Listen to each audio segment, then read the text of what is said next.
মহাব্বত ইজহারের একটা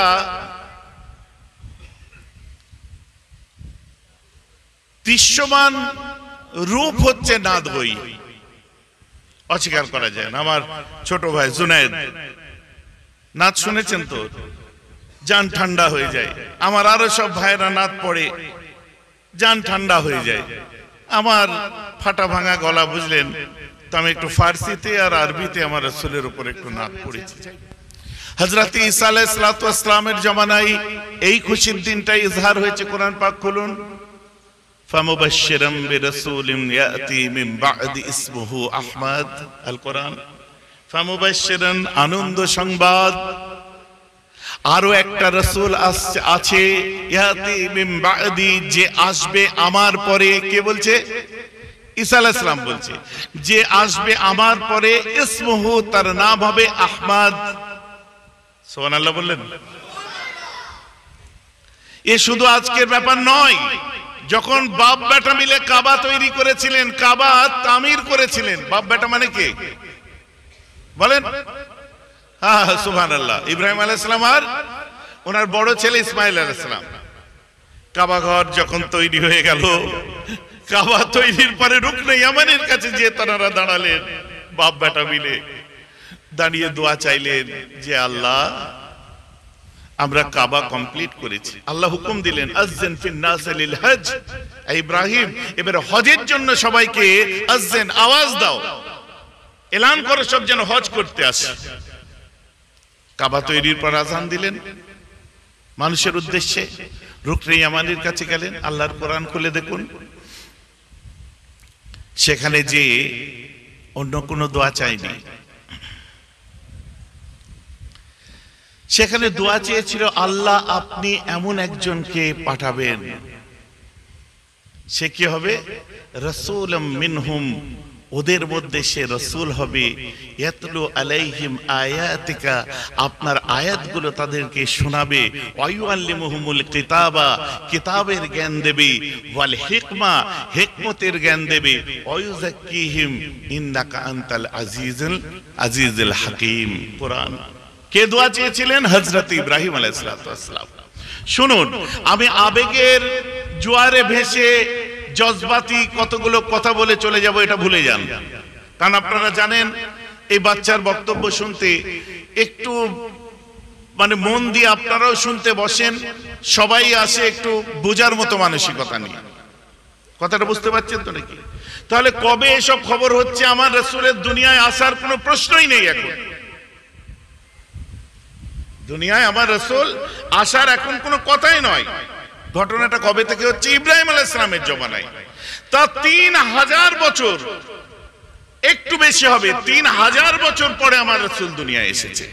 ইব্রাহিম আলাইহিস সালামের বড় ছেলে হযরত ইসমাঈল আলাইহিস সালাম। ইসমাঈল আলাইহিস সালামের 12 জন সন্তান ছিল। 12 সন্তানের মধ্যে বড় ছেলের নাম ছিল নাবেদ। ইসমাঈল নবীর বড় ছেলের নাম ছিল নাবেদ, যার জন্য মুসলমানদের, মুহাম্মদ সাল্লাল্লাহু আলাইহি ওয়াসাল্লামের উম্মতদেরকে মুশরিকরা, কুফফাররা অনেক সময় নিপ্তি বলে ডাকতো। নিপ্তি মুসলমান, এই নাবেদ থেকে নিপ্তি। এখন আমার নবী আসার কোনো ব্যাপার হয়নি।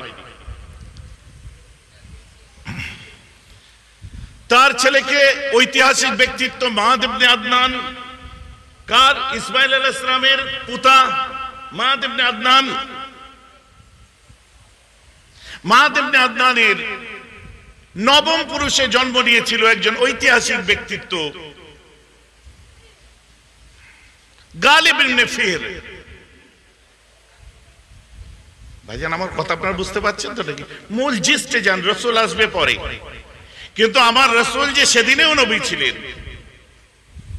যেদিন এসেছে সেদিনেও নবী, কিয়ামত পর্যন্ত রাসূল। একটু বোঝাবার জন্য বলছি। এটা কবে? তারপরে গালিব ইবনে ফিহর। গালিব ইবনে ফিহরের আব্বার নাম ছিল কাব ইবনে লুবাই। যেখান থেকে জুম্মা চালু হয়েছে, জুম্মার দিনের নাম ছিল ইয়ামুল আরবা, ইয়ামে আরবা বলা হতো। আর এই আরব দেশের নাম কে দিয়েছিলেন? মাদ ইবনে আদনান। ইয়া আরব থেকে আরব নাম দেওয়া হয়েছিল। কথা বুঝতে পারছেন? তো জুমা চালু করেছিলেন যিনি, জুমার নামকরণ যিনি করেছিলেন কাব ইবনে লুবাই। যাই হোক, মাদ ইবনে আদনানের ষষ্ঠ পুরুষে জন্মগ্রহণ করেছিলেন 6 পুরুষ পরে জন্ম নিয়েছিলেন। উল্লেখযোগ্য দুটো আপনার নাম আছে কি? এখানে একটা কথা আপনাদের বলে দিই, আপনাদের বুঝতে সুবিধা হবে। আল্লাহর রাসূল যেদিন জন্মেছিলেন সেদিন কুরাইশ নয়, এই রাসূলের বংশটা অনেক আগে থেকে। গালিব ইবনে ফিহর এই মানুষটা একসময় সাংসারিক বিভিন্ন দুশ্চিন্তার মধ্যে থেকে একসময় সিদ্ধান্ত নেয় যে আমি আত্মহত্যা করব, সুইসাইড করব, সে নিজের জান দিয়ে দেবো, খুদকুশি করব। ঠিক করলো। কিভাবে জান দেবো? যে আমি কোন একটা পাহাড়ের মধ্যে গুহায় ঢুকবো, গুহায় বিষাক্ত সাপ থাকে, সেই সাপ আমাকে কামড়াবে, আমি মরে যাব। ঠিক আছে। বিভিন্ন গুহা খুঁজতে খুঁজতে একটা গুহার মধ্যে গিয়ে দেখলো হিরে মণি মুক্ত জওয়াহিরাত হাজার হাজার কোটি কোটি সব রত্ন রাখা আছে। সেখান থেকে একটা রত্ন ঝুলি কাঁধে নিয়ে আসলো। সে বলল, আর আমি আত্মহত্যা করব না, এই গরিবি দূর করার আমি কাজ নেব। সেই দিন থেকে সেই তামাম জওয়াহিরাতের মালিক হয়েছিলেন এই আপনার গালিব ইবনে ফিহর। এই যে কাঁধে যে ঝুলিটা তুললো, থলি তুললো, এই থলিওয়ালাদেরকে কুরাইশ বলে। কুরাইশ কথার অর্থ হলো থৈলিওয়ালা, ধনী। যার জন্য যত কুরাইশ এসে দেখবেন সব ধনী। আমি একটু কম হলেও সবই ধনী। ভাইজান কথা আমার বুঝতে পারছেন তো নাকি? তো আপনারা এই ইসলামের ইতিহাসটা আপনাদের বুঝতে হবে। খালি নারে তাকবীর, আল্লাহু আকবার, নারে रिसाला, या रसूल अल्लाह, नबी का दामन नहीं छोड़ेंगे, या तुम पहले पकड़ो तो सही, अभी तक पकड़े नहीं हो, बोल रहे हो कि नहीं छोड़ेंगे। আমরা বুঝিনি। আর দোষ আপনাদের দেবো না, আমরা জজবাতি আলোচনা করে চলে যাই, আপনাদেরকে মূল কথাগুলো আমরা বলি না। ইসলামের ইতিহাসটাকে আপনাদের তুলে ধরা হয় না। আল্লাহ রাসূলের জন্মের কিছু আপনার দুঃখ কষ্ট আনন্দ সব মিলিয়ে কিছু ঘটনা বলে দেওয়া হলো, সালাম কিয়াম করে ওয়াজ শেষ হয়ে গেল। ভাইজি আমার কথা বুঝতে পারছেন তো নাকি? এ একটা বিশাল বড় ইসলামের ইতিহাস মানে কোরআন। আর আমি আপনাদের তাফসীর শোনাচ্ছি, অন্য কিছু নয়। এখন আমি যদি ইবারতের সাথে শোনাই তো রাত কেটে যাবে, অনেক সময় লাগবে। কারণ এই স্টার্ট করলাম, এটা কোথায় যে থামে বুঝতে পারবেন। তো সেই থেকে কুরাইশ বংশ চালু হলো। এই কুরাইশ বংশের ষষ্ঠ পুরুষে মানে 9 পুরুষে গালিব ইবনে ফিহর, তারপরেও 6 পুরুষে জন্ম নিয়েছিল কোশায় কুরাইশি। এই কোশায় কুরাইশির 2 ছেলে ছিল। একজন নাম হলো আব্দে মান্নাফ আব্দেদার। এই আব্দে মান্নাফের আরো 6 জন সন্তান ছিল। 6 জন সন্তানের মধ্যে একজনের নাম হলো হাশিম, একজনের নাম মুতালিব, একজনের নাম আব্দে শামস। এই হাশিম মানে কে? হাশিম হচ্ছে, এখনই বুঝতে পারবেন, এই হাশিম ছিলেন মক্কায় কাবাগরের আপনার মুতুল্লি, যে থেকে আমার রাসূলের কোন গোত্রে জন্ম নিয়েছে? বনু, বলেন না, নবী কোন গোত্রে জন্ম নিয়েছে? কুরাইশ এবং বনু হাশিম। এই যে দেখুন হাশিম, মুতালিব, তাহলে আব্দে মান্নাফের সন্তান হচ্ছে হাশিম। হাশিম ছিলেন মক্কার বাসিন্দা, মক্কায় থাকতেন, মক্কায় কাজ কাম করতেন, মক্কায় যে বিভিন্ন ব্যবসা করতেন। এই হাশিম কিন্তু সিরিয়ার সঙ্গে আপনার বেনাসুলকে ব্যবসার রাস্তা করে দিয়েছিল। আপনার আরবদের বিভিন্ন দেশ বিদেশে ব্যবসার অনেক প্রসার ঘটিয়ে অনেক উন্নয়ন ঘটিয়েছিলেন। ঠিক আছে।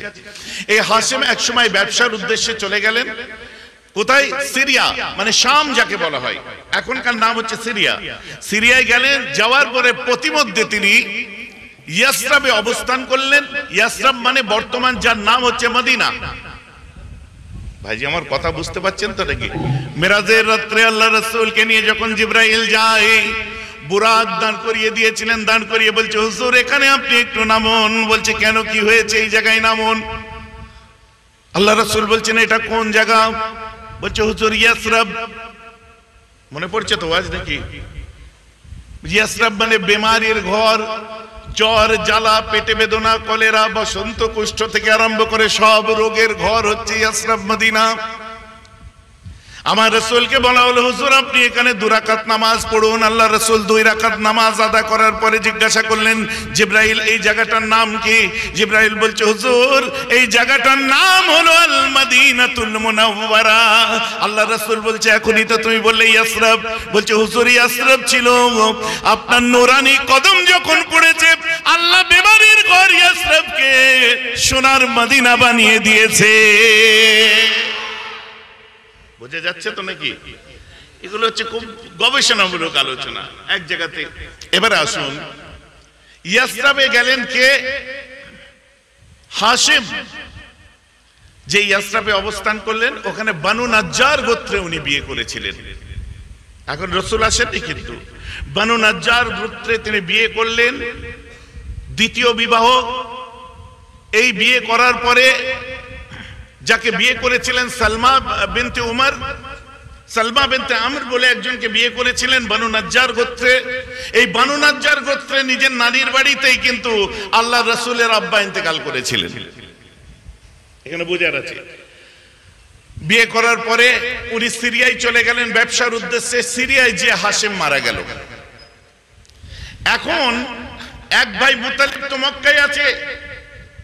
সব ভাবলো এত ধন, এত সম্পদের মালিক হাশিম ছিল, কাবা ঘরের মুতল্লি ছিল, আমাদের বাদশা ছিল, সে মারা গেছে। এখন তার স্থলাভিষিক্ত কে হবে? এই জায়গাটাই বসবে কে? কথাটা আপনাদের একটু মন দিয়ে শুনতে হবে, নাহলে সব গুলিয়ে যাবে। কারণ আমি এই কোন রকমের 1.5-2 ঘন্টা কাটিয়ে দিয়ে নজরানা পেয়ে চলে যাবো সে হুজুর নয়। কারণ আপনারা জানেন আমি জলসা করা বন্ধ করে দিয়েছি, সপ্তাহে 3টে জলসা করি। অতএব যতটুকু বলবো জানবেন গবেষণামূলক আলোচনা হবে। আজ একটা ক্লাস ভাবতে পারেন যে ইসলামের ইতিহাসের উপরে আমরা একটা ক্লাসে বসেছি। ভাইজান আমার কথা বুঝতে পারছেন তো নাকি? খুব ধ্যান দিয়ে আপনাদের শুনতে হবে। কিন্তু আমি যুবকদের বলছি, নাউজুবিল্লাহ, মুরব্বীদের বলার মতো আমার ধৃষ্টতা আমি দেখাচ্ছি না, বাচ্চাদের বলছি। আমার ছোট ভাইয়েরা অনেক এসছে এখানে। একজন তো দেখছি এখানে এসে আমি লক্ষ্য করলাম আমার মতো সাদা লুঙ্গি, সাদা জামা, সাদা জুতো পরেও ঘুরছে। তার মানে মহব্বত আছে,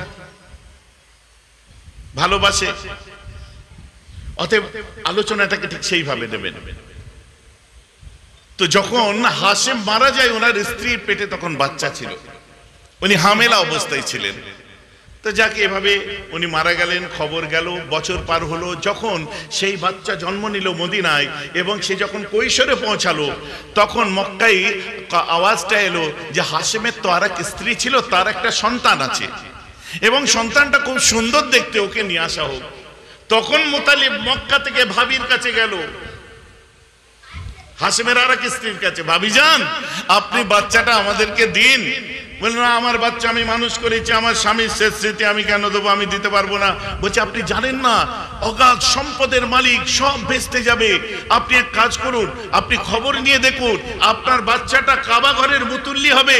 আপনার বাচ্চা আপনি দিন, আপনি বুঝতে পারবেন কত বড় উপকার করবেন আমাদের জন্য। বলার পর ভাবি রাজি হলো, বাচ্চাটাকে দিল। এত সুন্দর দেখতে ছিল, মাথার চুল পর্যন্ত সাদা, তাই তার নাম ছিল সাইবা। ইসলামের ইতিহাসে সাইবা বলে কিছু আমরা পড়ে থাকি, তাই না? তবে এই সাইবা সেই সাইবা না। এই সাইবাকে এক্ষুনি পরিষ্কার হবে। নিয়ে আসতে গেল কে? মুতালিব। মুতালিব হাশিম 2 ভাই ছিল। হাশিম মারা গেল, ভাবির কাছে গেল কে? মুতালিব। মানে আরেক ভাই ভাবির কাছে বাচ্চাটা নিয়ে আসলো। যখন মক্কা শরীফে এসে প্রবেশ করলো, সমস্ত মানুষ অবাক, এত সুন্দর সন্তান কার, এত সুন্দর সন্তান কার, এত সুন্দর সন্তান কার। তখন সবাই বলল, এটা মুতালিবের গোলাম, এটা মুতালিবের দাস। এই গোলামকে আরবি ভাষায় বলা হয় আব্দ। আর কার গোলাম? মুতালিবের। আব্দুল, জোরে বলুন, এই হলো আব্দুল মুত্তালিব। এনার আসল নাম হলো সাইবা। কথা বুঝে গেছে? আব্দুল মুত্তালিব জমজমের কূপ খনন করেছিলেন, অনেক কিছু করলেন। সেখান থেকে 2টো সোনার হরিণ পেয়েছিলেন, কিছু তলোয়ার পেয়েছিলেন। কাবা ঘরের মধ্যে যেগুলোকে রেখেছিলেন, কাবার চত্বরে মিউজিয়াম করে সুন্দর করে সাজিয়ে রেখেছিলেন, সবকিছু তিনি করলেন। তারপরে তিনি যখন জওয়ান হলেন, জওয়ান হওয়ার পরে তিনি বিয়ে করলেন এবং আল্লাহর কাছে একটা আপনার আরজি রেখেছিলেন। তারাও তো আল্লাহ মানত, তারা আল্লাহ মানত, কিন্তু তারা শিরক করে ফেলত। আল্লাহ মানত কিন্তু আল্লাহর সঙ্গে শরীক করে ফেলতো। তো আল্লাহর কাছে মুতালিব, আব্দুল মুত্তালিব মান্নত করেছিল, চেয়েছিল আল্লাহর কাছে যে কি, আল্লাহ আপনি যদি আমার 10টা সন্তান দেন তাহলে একটা সন্তান আপনার রাস্তায় আমি জবাই করব, কুরবানি করব। দোয়া কবুল হলো,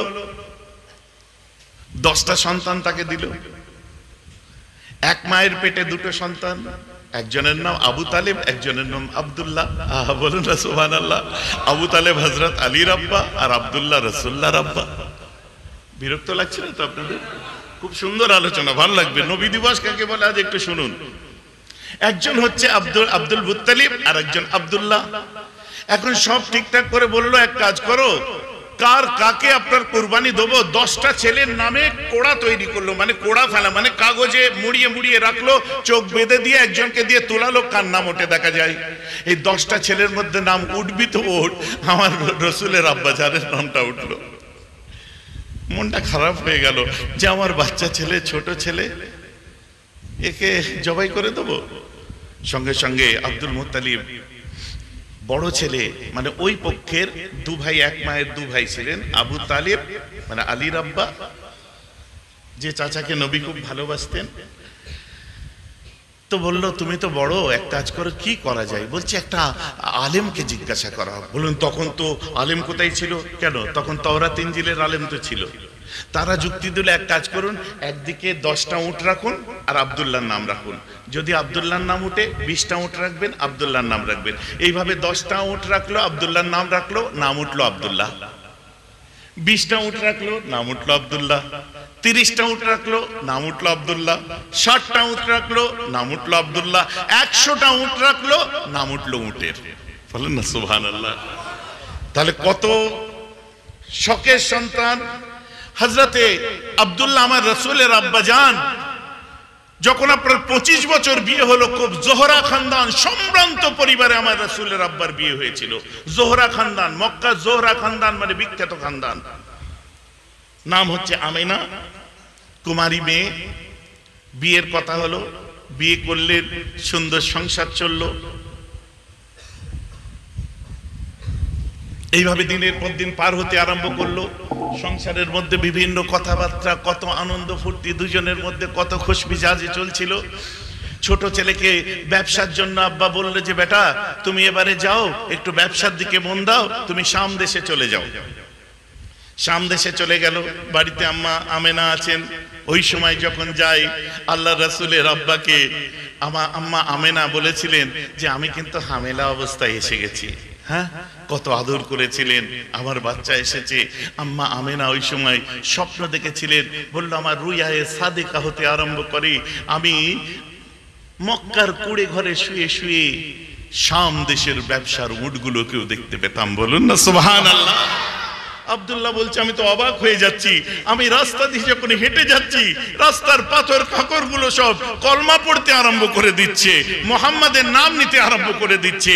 আমি যখন তেষ্টা পিপাসিত অবস্থায় কোন একটা শুকিয়ে যাওয়া নদীর ধারে যেতাম, মাটির শক্ত হয়ে গেছে, আমি নিচে হতাম, হঠাৎ কি হতো জানি না, একটা আলোর ছটা পড়তো সেই নদীর উপরে, আর নদীটাকে আল্লাহ বৃষ্টি পানিতে ভরে দিতেন। বলুন না সুবহানাল্লাহ।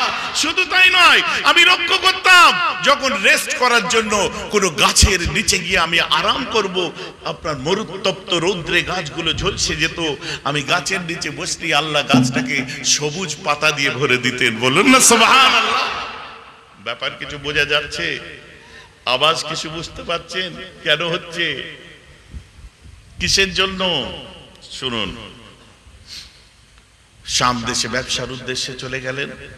পথিমধ্যে ইয়াসরাব মানে মদিনার কাছাকাছি এসে যখন পৌঁছাই, আমার রাসূলের আব্বা অসুস্থ হয়ে পড়ে। অসুস্থ হয়ে যেতে উনি কোথায় যাবেন? তাহলে রাসূলের আব্বার নানার বাড়ি কোনটা হচ্ছে? ভাই ওয়াজ বুঝতে পাচ্ছেন? মদিনায় হাশেম বিয়ে করেছিলেন, ঠিক আছে? মদিনায় হাশেম বিয়ে করেছিলেন। হাশেমের ছেলে আব্দুল মুত্তালিব আর আব্দুল মুত্তালিবের ছেলে হচ্ছে আব্দুল্লাহ। তাহলে বানু নাজ্জার গোত্রে তার আত্মীয়র বাড়িতে আমার রসুলের আব্বা নানার বাড়িতে পৌঁছায়, সেখানে তিনি ইন্তেকাল করেন। রাস্তাঘাটে পড়ে নয়, ওই যে শোনা যায় পথের মধ্যে আমার রসুলের আব্বা ইন্তেকাল করে। উনি ইন্তেকাল করেছিলেন ওনার নিজের দাদুর যে শ্বশুর বাড়ি ছিল সেই শ্বশুর বাড়িতে, মাফ করবেন না, নিজের নানার বাড়িতে, আব্বার শ্বশুর বাড়ি ওটা, ছোট শ্বশুর বাড়ি। বুঝা যাচ্ছে তো নাকি? দুটো মা ছিল, একটা মদিনার, একটু আগে আলোচনা করেছি। এদিকে আম্মা আমেনা ঘরের মধ্যে আছেন, নিজের চুল দুরুস্ত করছেন, সিঙ্গার করছে। আমার স্বামী বোধহয় আসবে, প্রায় অনেক দিন, 4 মাস 5 মাস হয়ে, আপনার 2 মাস 3 মাস পার হতে চললো। এবারে বোধহয় আমার স্বামী এসে যাবে। হঠাৎ করে এসে আম্মাকে শোনানো হয় যে তোমার সাজার দিন চলে গেছে, তোমার সিঙ্গার করার দিন চলে গেছে। বলে কেন? যে তোমার পেটে যে সন্তানটা আছে, ওই সন্তানটার কোনোদিন আব্বা বলে আর ডাকা হবে না। আব্দুল্লাহ চিরতরের মতো বিদায় নিয়েছে। আম্মা নিজের পেট মোবারকে হাত দিয়ে চুপ করে বসে যায়, 2 চোখ দিয়ে ঝরঝর করে পানি পড়ে। পেটে হাত দিয়ে আপনার মনে মনে কত কিছু চিন্তা করতে থাকে। আর রাসূলের নাম কিন্তু আগেই ঠিক করেছিলেন, কি কোরআন পাকের মধ্যে যেটা বলা হয়েছে আহমদ। স্বপ্নে হযরত ইব্রাহিম আলাইহিস সালামকে দেখতে পেয়েছিলেন, আম্মা আমেনা চোখ বন্ধ হয়ে গেছে। ইব্রাহিম আলাইহিস সালাম বলছে কিনা, আমেনা তুমি মন খারাপ করো না, কেঁদো না, তোমার পেটের মধ্যে জাতা বাচ্চা নেই, তোমার পেটের মধ্যে আকায়ে নামদার এসেছে, তোমার পেটে তো মাদানী তাজদার এসেছে, তোমার পেটে তো দিন দুনিয়ার বাদশা এসেছে, তোমার পেটে জাতা বাচ্চা নেই। তোমার বাচ্চাটা যেদিন জন্মাবে तमाम নবীদের সামনে তার ইমামত হবে, আর ও জন্মালে ওর নামটাকে তুমি মুহাম্মদ রেখে দেবে। আরো জোর কানতে আরম্ভ করে দেয়, জি আল্লাহ, আখিরি জমানার নবী আমার পেটে, আর আমার আজ এই অবস্থা। আমার বাচ্চা জন্মাবার পরে যদি বলে আমি আব্বাকে দেখতে চাই, আমি কি দেখাবো তাকে? এই পর্যন্ত রইল আলোচনাটা, এই পর্যন্ত রইল। আপনারা মনে রাখবেন যে এখন 6 মাস চলে এসেছে, 6 মাস পার হতে চলেছে, আল্লাহ রাসূলের দুনিয়ায় আসার সময় হয়ে গেছে। বুঝতে পারছেন? এইখানে ওয়াজটাকে সেকেন্ড পার্টে আমি যাব, ফার্স্ট পার্টটাকে আমি এখানে লক করছি, মনে থাকবে? ফার্স্ট পার্ট এখানে আমি লক করলাম, সেকেন্ড পার্টে যাচ্ছি। শুনুন, আরব থেকে খুব কাছাকাছি পার্শ্ববর্তী আরবের উত্তরে যাবেন, সিরিয়া পাবেন, সিরিয়া পার হয়ে যাবেন, তারপরে আপনার সোয়া নদী পাবেন, সোয়া দরিয়া যেটাকে বলা হয়, তারপরে আমু দরিয়া পাবেন যেটাকে ওয়াকশাস নদী বলা হয়। তারপরে দেশ পার হচ্ছে, আপনি সিরিয়া পার হয়ে গেলেন, হওয়ার পর তুরস্কে পেলেন, তুরস্কের পরে যেটা আসছে সেটাকে হেরাক্লিয়াস বলা হয়। হেরাক্লিয়াস মানে রোম, যেটাকে আমাদের আরবি ভাষায় আল্লাহ রাসূল বলেছিলেন কুস্তান্তনিয়ার যুদ্ধ। এটা হচ্ছে রোমের পূর্ব প্রান্ত, যেটাকে কুস্তান্তনিয়া বলা হয়, মানে কনস্টান্টিনোপল যাকে বলে। এইখানে বিশাল বড় একটা বালাখানা ছিল, কার? কাইসারের, রোম সম্রাটের অট্টালিকা। আমরা পড়েছি না? রোম সম্রাটের অট্টালিকায় লক্ষ্য করে দেখা গেল যে 14খানা পাথর হঠাৎ করে ভেঙে পড়লো। অবাক হয়ে গেল, চমকে উঠলো, হ্যাঁ, রোম সম্রাটের অট্টালিকার পাথর ভেঙে পড়লো 14খানা। কি হলো? কেউ কিছু খুঁজে পাচ্ছে না। কারণ কি? কোনো আর্থকুয়েক হলো, ভূমিকম্প হলো? সব অবাক হয়ে গেল, কোনো ব্যাপার নয়। পাশে কেসরার একটা বিশাল বড় বালাখানা, সেই বালাখানা 13খানা পাথর হঠাৎ ভেঙে পড়লো। কি হলো? কিছু খুঁজে পাওয়া যাচ্ছে না, মহা মুশকিল কাণ্ড।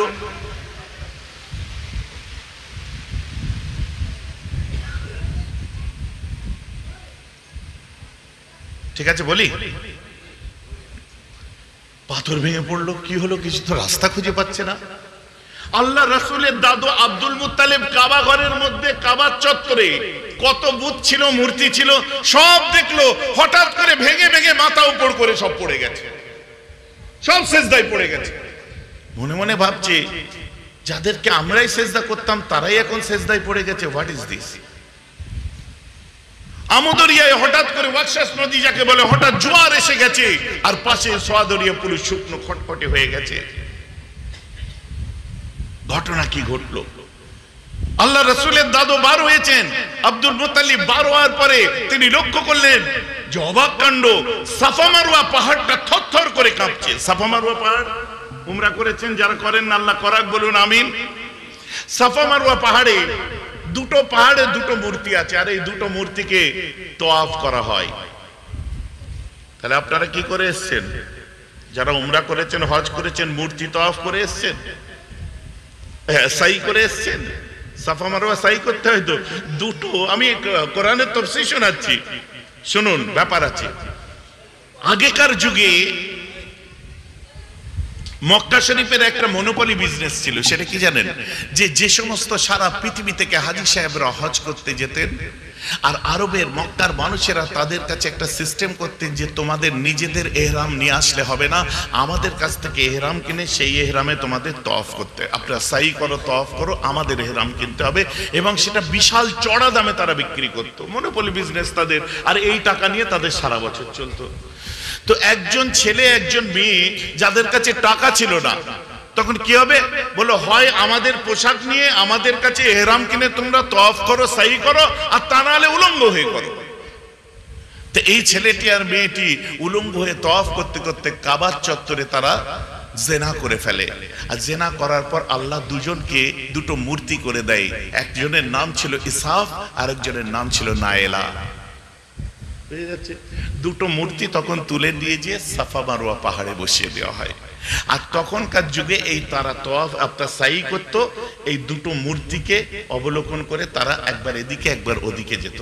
পরে আল্লাহ রাসূলের যখন জাহিলিয়াতের যুগ শেষ হলো, আমার রাসূল আসতে জিজ্ঞাসা করলো সাহাবারা, হুজুর ওখানে মূর্তি ছিল তো? বলছে মূর্তি ছিল, অপসারণ করা হয়েছে, তুলে ফেলে দেওয়া হয়েছে।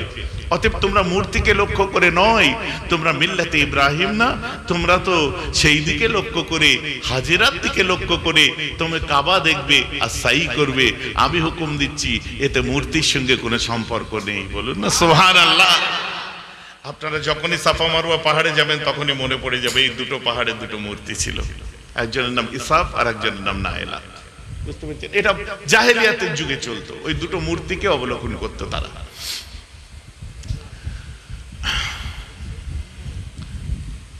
হঠাৎ করে দেখে সাফা মারওয়া পাহাড় থর করে কাঁপতে আরম্ভ করে দিল। এই সমস্ত ঘটনা ঘটছে, কেউ কিন্তু কেন ঘটছে খুঁজে পাচ্ছে না। হঠাৎ করে যখন জিনেরা এবার মানুষের সঙ্গে আল্লাহর একটা সম্প্রদায়কে সৃষ্টি করেন, কি জিন সম্প্রদায়, ওমা খালাকতুল জিন্না ওয়াল ইনসা ইল্লা লিয়াবুদুন, খালাকাল ইনসানা মিন সালসালিন কাল ফাখখার ওয়া খালাকাল জান্না মিন মারজিম মিন নার।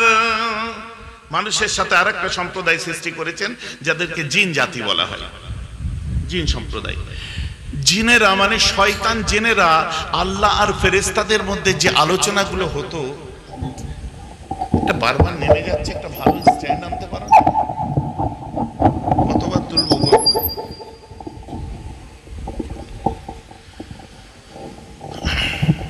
ভাইজি আমার কথা আপনারা বুঝতে পারছেন? যেটা বলছিলাম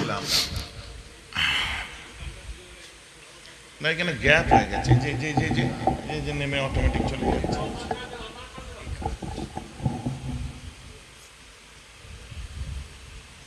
এগুলো সব রেডি করে রাখবে তো।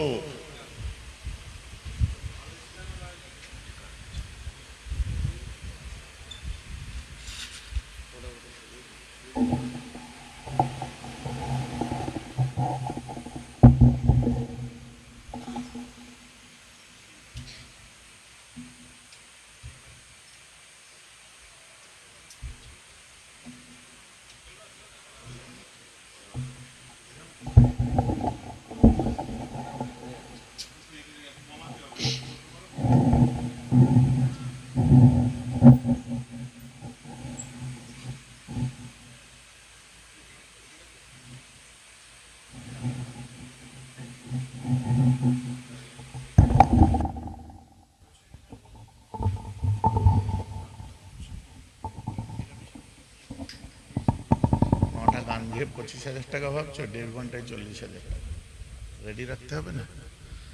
কি যে করো। ঠিক আছে, বসো।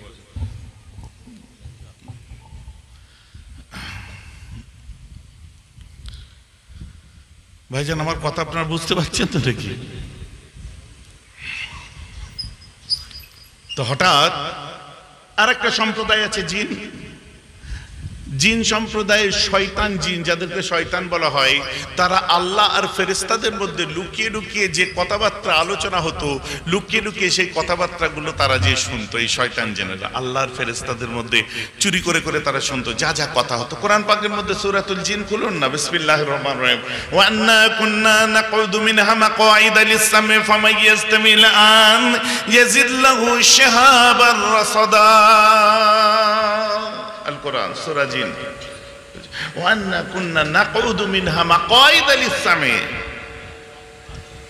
মানে আমরা চুরি করে করে চুপি চুপি আল্লাহ আর ফেরেশতাদের মধ্যে যে আলোচনা হতো ওগুলো শোনার জন্য যেতাম। কিন্তু এখন যখন শুনতে যাই তখন আমাদেরকে মিসাইল দ্বারা, ক্ষেপণাস্ত্র দ্বারা আঘাত করা হয়, আমাদের পেছনে অগ্নিশিখা ছোড়া হয়, তাতে অনেক জিন আঘাতপ্রাপ্ত হয় এবং অনেকে মারাও যায়। এই যে আমরা ছোটবেলায় শুনতাম না, উল্কি, টুটতা হুয়া তারা, মুরব্বীরা কি বলতো, শয়তান আকাশে যেতে যায় আর ফেরেশতারা আগুন দ্বারা মারে আর তারা ওই আগুন ধরিয়ে দেয়, ফিরে আসে, সেটা তোমরা দেখতে পাও। কথাটা কিন্তু কোরআন সম্মত কথা। ওয়ান্না কুন্না নাকুদু মিনহা মাকআইদা লিস-সামি ফামান ইয়াসতামিল আন ইয়াজিদ লাহু শিহাবার রাসাদা। যে হ্যাঁ, অগ্নিশিখা দ্বারা আমাদেরকে মারা হতো। যে মিসাইলের কথা, যে আমরা আজকে বর্তমান যে মিসাইল দেখতে পাচ্ছি, ক্ষেপণাস্ত্র দেখতে পাচ্ছি, পরিষ্কার কোরআন পাকের মধ্যে এগুলো সব জিকির আছে। আর সূরাতুল হাদিদ খুলে দেখুন যে আল্লাহ লোহা সৃষ্টি করেছেন অবাস ফিহে, এবং তার মধ্যে কঠিন শক্তি প্রদান করেছেন আল্লাহ। সেই লোহা থেকে দেখুন ইউরেনিয়াম তৈরি হচ্ছে, প্ল্যাটিনাম তৈরি হচ্ছে, এই ইউরেনিয়াম থেকে আপনি দেখুন অ্যাটমিক পাওয়ার তৈরি হচ্ছে, সব কোরআন পাকের মধ্যে আছে। সব একটা ভিন্ন আলোচনা।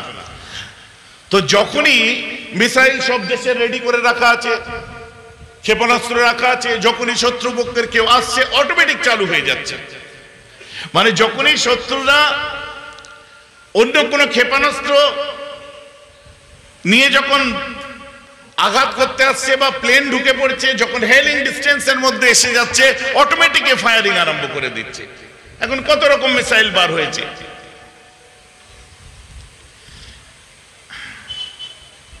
এবিএম বার হয়েছে, প্রোটেক্ট বার হয়েছে। প্রোটেক্ট ক্ষেপণাস্ত্র মানে যেগুলো সচরাচর চলে, এই প্রোটেক্ট ক্ষেপণাস্ত্র দ্বারা অন্য ক্ষেপণাস্ত্র যখন মিসাইল আসে এটা দিয়ে মেরে সেটাকে ফেলে দেয়।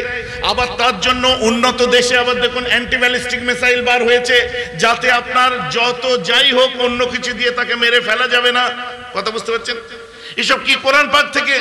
তো বলছি যখন ওই হেলিং ডিস্টেন্সের মধ্যে এই শয়তানরা যায়, হঠাৎ করে তাদেরকে মিসাইল দ্বারা, অগ্নি গোলা দ্বারা তাদেরকে মারা হয়, তাতে কেউ মারাও যায় এবং তাদেরকে জখম প্রাপ্ত হয়। কি হচ্ছে? আকাশে খোঁজ নিয়ে দেখছে যে কি হয়েছে ভাই আকাশে। বড় শয়তান ইবলিসকে জিজ্ঞাসা করছে যে আর এখন আকাশে ওঠা যাচ্ছে না, ব্যাপারটা কি? বলছে আকাশে কিছু ঘটনা ঘটেনি, যা ঘটার জমিনে ঘটেছে, দেখো গে যাও। বলছে তো আকাশের গেট কেন বন্ধ হয়ে গেল? তাফসীরে মাযহারি খুলুন, এর ব্যাখ্যা সুন্দরভাবে পাবেন। আমার একটা বক্তব্য নিয়ে অপব্যাখ্যা করেছে কিছু কি বলে বর্তমানে এইসব সুযোগ সন্ধানী সব মলম বিক্রি করা মৌলানা বার হয়েছে না, মেহরাব সিদ্দিকী বলছে 12ই রবিউল আউয়ালের দিনেতে কোরআন শরীফ নাজিল হয়েছে। কি জুলুম বলো দেখিনি। আমি আজও তো বলছি, বা দালাইল বলছি, আল্লাহ রাসূলের জন্মের দিনেতেই লাওহে মাহফুজ থেকে 30 পারা কোরআন বাইতুল ইজ্জাত প্রথম আসমানে অবতীর্ণ করা হয়েছে। জোরে বলা যাবে? আর একটু জোরে আওয়াজ দেওয়া যাবে? ভালো করে পড়াশোনা করবেন, দেখবেন আমার কথার সঙ্গে মিলে যাবে। তখন আর পাবলিকের সামনে বলে হয়তো পার পেয়ে যাবেন, কিন্তু আলেমন আমাদের কাছে বলে পার পাবেন না, খেলো হয়ে যেতে হবে। প্রথম 30 পারা কোরআন লাউহে মাহফুজ থেকে প্রথম আসমান জায়গাটার নাম বাইতুল ইজ্জতে আল্লাহ অবতীর্ণ করেছিলেন। এসব কোথা থেকে পাওয়া যাচ্ছে? লক্ষ্য করে দেখুন, যেদিন থেকে আকাশের দরজা বন্ধ করা হয়েছে সেদিন থেকে এ দরজা বন্ধ। এখন বুঝবে কি করে কোথা থেকে হচ্ছে? তখনকার দিনে একটা সিস্টেম ছিল, তখন তো আইয়ামে জাহেলিয়াত চলছে। কোনো কিছু জানতে গেলেই গণৎকারের কাছে যেত, গণনা করতে যেত, বুঝতে পারছেন না?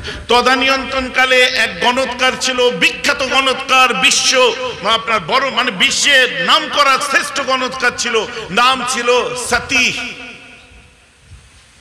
সিন তয় ইয়া হে সতী। কেউ কেউ বলছে সে ইয়ামানে ছিল, কেউ কেউ বলছে সিরিয়ায় ছিল। তো একটা দল এই সিরিয়ায় গেল, যাওয়ার পরে সেখানে যে অবাক কাণ্ড, দীর্ঘদিন পার হয়ে গেছে, তখন তো মোবাইল ছিল না, ফেসবুক ছিল না। হঠাৎ করে খবর পাচ্ছে যে হঠাৎ আপনার কাইসারের রোম মানে রোম সম্রাটের আপনার যেটা আপনার কি বলে রোমের বালাখানা, যেটা তার 14টা পাথর ভেঙে পড়েছিল, কেসরা 13টা পাথর ভেঙে পড়েছিল, সাফা মারুয়া পাহাড় ঝরঝর করে দুলতে আরম্ভ করেছিল, কাবা ঘরের মূর্তিগুলো ভেঙে পড়ে গেছিল। কোইন্সিডেন্টলি দেখা যাচ্ছে, আর যেদিনে শয়তানরা আকাশে উঠতে যেত মাত্র, কোইন্সিডেন্টলি দেখা যাচ্ছে ওই দিনটা হচ্ছে একই দিন। সব গণৎকারের কাছে যে যখন জিজ্ঞাসা করলো, গণৎকার বলছে, গণৎকার যে দেখছে একটা গোস্তের মতো একটা পিণ্ড পড়ে আছে, হাত সে বোঝা যায় না, পাও বোঝা যায় না, গর্দানে হাড় নেই, মাথাটা বুকের কাছে চেপে আছে। বলছি কথা বলবে কি করে, একটা মাংসপিণ্ডের মতো পড়ে আছে। বলছে ওকে খোঁচা মারো, চিমটি কাটো, রেগে লাল হয়ে যাবে, তখন একটা আকৃতি নেবে, তখন ওকে জিজ্ঞাসা করবে। তো যথাক্রমে তাকে খোঁচা মেরেছে, তাই আমি তাফসীর শোনাচ্ছি, কিন্তু তাকে আপনার রাগারু হয়েছে, রেগে যখন ফায়ার হয়ে গেছে, তখন বলছে কিচ্ছু নয়, আসমানি কিতাব এসেছে আর পয়গম্বর এসেছে, খোঁজ লিখে যাও। বলেন না সুবহানাল্লাহ। ফিরে চলে এসেছে। তাওরাত ইনজিলের বিখ্যাত আলেম ছিলেন, যেমন ওয়ারকা বিন নওফেলের কথা আমরা শুনেছি। ওয়ারকা বিন নওফেল, এরকম বিখ্যাত বিখ্যাত আলেমদের মধ্যে আলোচনা হলো, সত্যি যদি গণৎকারের এই কথাটা সত্য হয়, আমাদের একটু খোঁজ নেওয়া দরকার। মক্কায় এসে খোঁজ নিচ্ছে চতুর্দিকে, হ্যাঁ গো তোমাদের বাড়িতে কি এই দিনেতে কোনো বাচ্চা জন্মগ্রহণ করেছে? এই দিনে কি কোনো বাচ্চা জন্মগ্রহণ করেছে? কে কার খোঁজ রাখে? একটা বিধবার ঘরে বাচ্চা জন্মেছে, কে কার কাকে খবর দেয়? তখন মোবাইল নেই, ফেসবুক নেই। শেষ পর্যন্ত দেখা গেল হ্যাঁ, আব্দুল মুত্তালিবের ছোট ছেলে আব্দুল্লাহ, যে আজ 7 মাস আগে মারা গেছে, 7-8 মাস হয়ে গেল, এখন তার বাড়িতে একটা বিধবার ঘরে বাচ্চা জন্মগ্রহণ করেছে। বুঝি কোন দিন করেছে? বলছে যেদিন সাফা মারোয়া পাহাড় দুলেছিল ওই দিনই। বলেন না সুবহানাল্লাহ। কোন দিন করেছে? যেদিন কাবা ঘরের মূর্তিগুলো ভেঙে পড়েছিল ওই দিন। বলুন সুবহানাল্লাহ। কোন দিন করেছে? যেদিন দেখা যাচ্ছে আসমানের দরজা বন্ধ করে দিয়েছে, আর ওই শয়তান জিনগুলো আল্লাহর ফেরেশতাদের কথা শুনতে যেতে পারে না, ওটা ছিল ওই দিন। এই পরস্পর যখন হিসাব পেয়েছে, এ তো অন্য কোনো ব্যাপার। খোঁজ দিয়ে নিয়ে যখন সেই বাড়িতে পৌঁছায়, পৌঁছে বলছে মাগো তোমার কি বাচ্চা হয়েছে? বলছে হ্যাঁ বাচ্চা হয়েছে। বাচ্চার নাম কি রেখেছো? বলছে আমার বাচ্চার নাম হলো আহমদ। চমকে উঠেছে, হ্যাঁ সর্বনাশ, আর কোন নাম আছে নাকি? বলছে আর একটা নাম আমার শ্বশুর রেখেছে, নাম হচ্ছে মোহাম্মদ। বলেন সুবহানাল্লাহ। বলেছেন সকলে, সকলে বলেছেন সুবহানাল্লাহ। আরো জোরে চমকে উঠেছে। বাচ্চাটা আমার হাতে একটু দেবেন? তাওরাতের আলেম মানে মুসলমান, কিন্তু এ কেন চমকে উঠছে? বাচ্চাটা আমার হাতে দেবেন? আমার রাসূলকে হাতে নিয়েছে, চেহারা থেকে নূর চমকাচ্ছে। বলেন না সুবহানাল্লাহ। বাচ্চাটাকে উল্টে পাল্টে এদিক ওদিক করে দেখছে, আর কথা বলে যাচ্ছে, চাচা এই বাচ্চাটা কি খেজুরের দেশে রওনা দেবে? বলছে আমি কি করে বলবো, এখন তো বাচ্চা। খেজুরের দেশে হিজরত করবে? বলছে আমি বাচ্চা, আমি কি করে বলবো। ও চাচা এই বাচ্চাটা কি কোনোদিন তোমার কি বলে সাদকা গ্রহণ করবে না হাদিয়া গ্রহণ করবে? বলছে বড় হলে বুঝতে পারবো, আমি কি করে বলবো। পিছনে পাল্টে যখন দেখে তার দুই কাঁধের মধ্যে একটা ছোট্ট আঁচিলের মতো ঝুলছে, ওটাই ছিল আমার রাসূলের মোহরে খতমে নবুয়ত। বলুন না সুবহানাল্লাহ। বাচ্চাটাকে তাড়াতাড়ি মায়ের হাতে দিয়ে অঝোর নয়নে কান্না, হাত পা ছুড়ে জমিনে পড়ে কাঁদতে আরম্ভ করে দিয়েছে। আমাদের কপাল ফেটে গেছে। কেন? সে তো ঈসা নবীর উম্মত, সে তো খ্রিস্টান, তার কেন? শুনুন, আমাদের সঙ্গে ইহুদিদের একটা লড়াই দীর্ঘদিন ধরে চলে। ইহুদিরা যতদিন পর্যন্ত এই ইহুদিরা ট্রাকের ওপরে ছিল, কিতাব মেনে চলেছে, তারা মুসলমান ছিল। আর যখন তারা ট্রাকের বাইরে গেছে, কোরআন তাদেরকে ইহুদ নাসারা বলে তাদেরকে গালাগাল করে দিয়েছে। সেটা কি ট্রাক? এইখানেই বুঝতে পারবেন কেন জেরুজালেম নিয়ে এত কিছু চলছে, কেন হায়া সোফিয়া নিয়ে এত কিছু চলছে, তুরস্কের হায়া সোফিয়া। বুঝতে পারছেন? এর পিছনে অনেক কিছু ইসলামের ইতিহাস লুকিয়ে আছে। তার মানে আমার রাসূলকে এরা মানতে পারছে না, পিছনে কারণ এদের ধারণা ছিল যে যত পৃথিবীতে নবী রাসূল এসেছে, ইব্রাহিম আলাইহিস সালামের আরেক সন্তান ইসহাক আলাইহিস সালাম থেকে এসেছে, যাকে ইসরাইল আলাইহিস সালাম বলে। ইসহাক আলাইহিস সালামের আরেকটা নাম ইসরাইল আলাইহিস সালাম। এই ইসরাইল আলাইহিস সালাম থেকে বনি ইসরাইল হলো, সেই থেকে দেখুন আজকে ইসরাইলি হয়েছে। ভাইজি আমার কথা বুঝতে পারছেন? এটা লাইনচ্যুত হয়ে ইসরাইলি হয়েছে।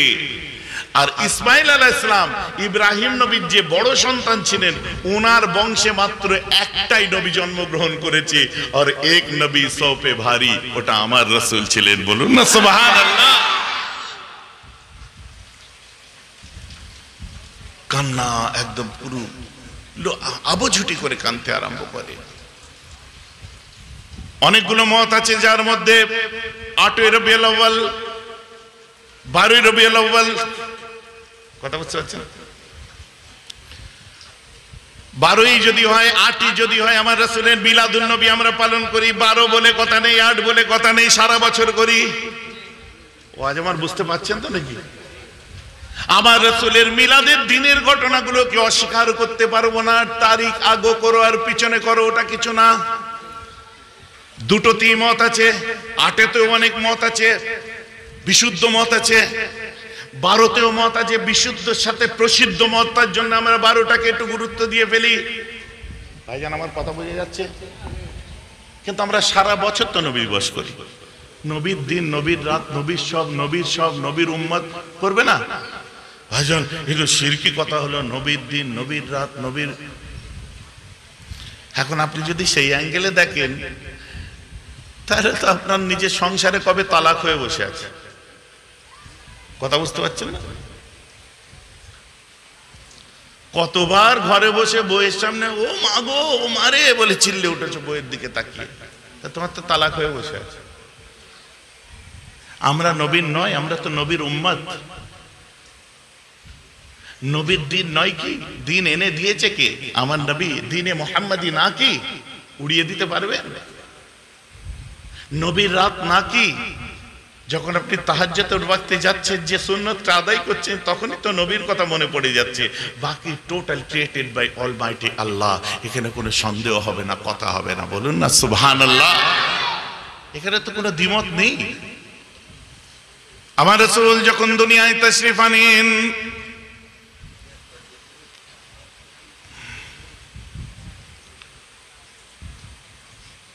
সেই সময় तमाम দুনিয়া আনন্দ করতে আরম্ভ করে দেয়। কারণ ফামুবাশশিরাম বিরাসূলিন ইয়াতি মিন বাদিহি ইসমুহু আহমদ, ফামুবাশশিরান, খুশখবরি, সুসংবাদ, আনন্দ সংবাদ, আমার পরে একটা রাসূল আসবে যার নামটা হবে আহমদ। আনন্দ সংবাদের দিন আনন্দ করব না দুঃখ করব? জোরে বলুন, সকলে বলুন, আনন্দ করব না দুঃখ? আমরা আনন্দ করি না, এই দিনে তো আমার রাসূল মারাও গেছেন, যাদের নবী মরে গেছে তারা দুঃখ করুক। দুঃখ কেন করব না? ওই দিন তো নবী মারাও গেছে। ওয়াহাবিরা বলে, আমি মুহাম্মদ বিন আব্দুল ওয়াহাব নাজদীর দলেরা বলে, তার জবাব আমরা দিই, তোমাদের মুহাম্মদ মারা গেছে, দুঃখ তোমরা করো। তোমাদের আলবানি মারা গেছে, দুঃখ তোমরা করো। তোমাদের মওদুদি মারা গেছে, দুঃখ তোমরা করো। আমরা আশারি মাতুরিদি আকীদার মানুষ। আমরা বালাকোটের শহীদ সৈয়দ আহমদ বেল্লুবি রহমাতুল্লাহ আলাইহির মাশরাবকে যারা মজবুত করে ধরেছে, আমাদের আকীদা হলো আমার রাসূল কালো জিন্দা ছিল, আজ জিন্দা আছে। আমার রাসূল কিয়ামত পর্যন্ত হায়াতুন নবী। জোরে বলুন সুবহানাল্লাহ। ওই জন্য দুঃখের কোনো চান্স নেই।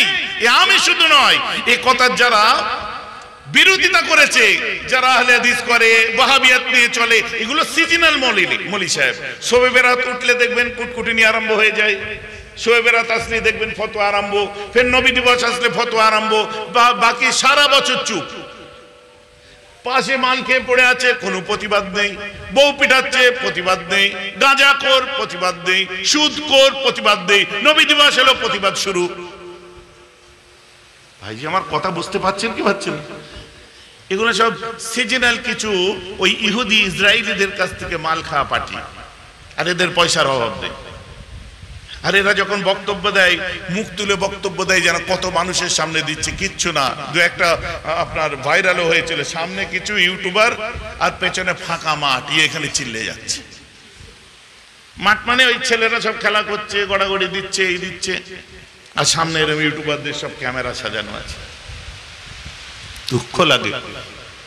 শুনুন, আনন্দ করলে, হ্যাঁ